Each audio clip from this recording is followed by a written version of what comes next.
Ito yung ulam namin ngayon mga idol. Shells at saka lapu at may kugita. Kinakain pa. Yummy. Yan.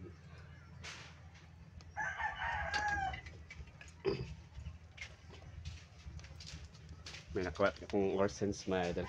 At balik na lang natin dun sa dagat kasi nag-stock buying daw. Hindi mabenta. May balirong naman tinatawag ito sa amin, yung naka-imbak na bato. Doon na lang natin nilagay siya. Tara, samahan niyo ako. Punta tayo sa bangka. Balik natin.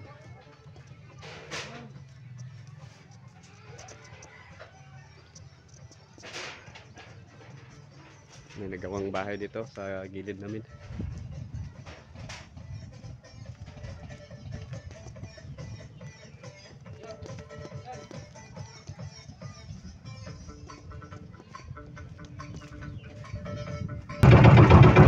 Ito mga idol, oh.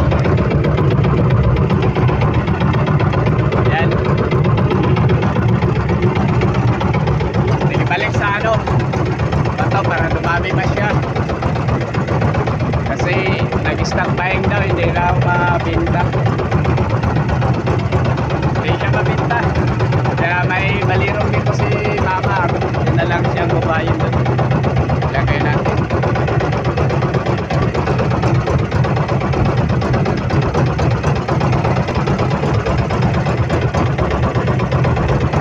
Dati yan, mahal yan. Mahal yan dati mga idol. Ngayon nag-stock buying na siya. Hindi na daw mabinta. Kaya ating ilagay sa ating naka-imbak na bato para dumami din siya. At baka sa susunod ng mga buwan o taon ay nabinta na yan para practice natin siya. I-culture na lang natin dito sa mga naka-imbak na bato.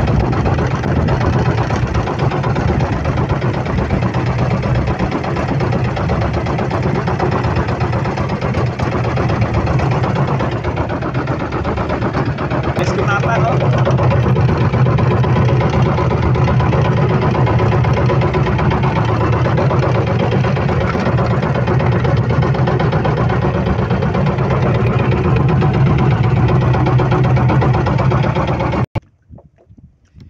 Ito na mga idol. Ito, malalaki yun. At saka may maliit para dumami siya. Ilagay natin dito sa may balirong to dito mga idol. Ayan. Ayan, laki. Apa? Ayan. Ayan, dami. Ito, maraming maliliit mga idol. Dati mahal to mga idol. Nagkahalaga to ng 400 bawat kilo. 1 kilo 400 ang bili nito mga idol. Ngayon hindi na mabinta. Nag-stock buying siguro. Ang dami ng stock sa China siguro. Mga incheck daw kumakain ito Iwan ko lang dito sa Pilipinas kung magaling silang maggawa ng mga nito. Yung mga food na nilagay nila sa sa dilata. Yan ang ginagawa nila nito. Punta lang natin. Iwan na natin to para dumami yan.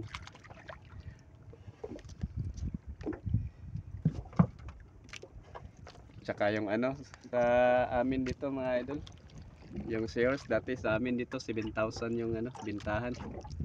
Ngayon mura na lang din. 3,000 na lang yung binta nila dito. Yung shares. Yung abalon dati sa amin dito mga idol, yun? 400 ang kilo nun. Ngayon wala na. Hindi na mabinta, stock buying na. Yung shares dito 7,000. Ngayon hindi naman. Nag 3,000 na lang. Yung pugapo sa amin dito, ano, 1 kilo, ano na lang, 140 sa hilador. Yan, may mga hilador doon mga idol sa isda. Yan.